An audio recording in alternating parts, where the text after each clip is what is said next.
Magdala ng ating mga libro. Akalain mo nga naman mo. Naalala ko pa dati, nagdadala lang tayo habang nagsusulat. Lagi lang tayo napapagmita ng ating mga teachers. Naalala mo ba yung halos lahat ng teachers natin na galit? Ay grabe.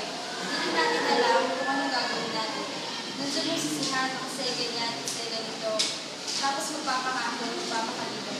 Pero hindi pa sa panahon, wala pa din.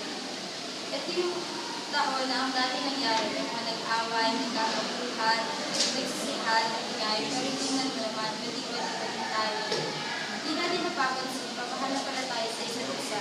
At isa sa alala ko, yung mga kasikot, kasama ko sa mga pangasal, hindi kung lahat kayo, hindi sobrang daldal mo, tapos nagalit, yung sumigaw na, "Por favor, 40." Hindi ko naisip kung talagang batang isip lang at mga 40 na talagang ganun talaga.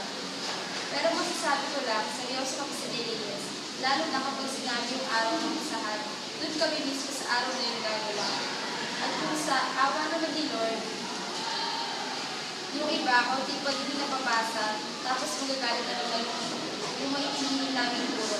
Minsan, hindi rin kami nakikinig at hindi na kumikilos. Kikilos lang kami kapag nandyan yung sisigaw ng malakas sa teacher. Pero dito lang tayo ngayon, harap sa isang tunay na buhay. Wala yung mga katabi sa kasama mo sa kagandaran, kamukyahan, kapulitan, dahil sarili lang natin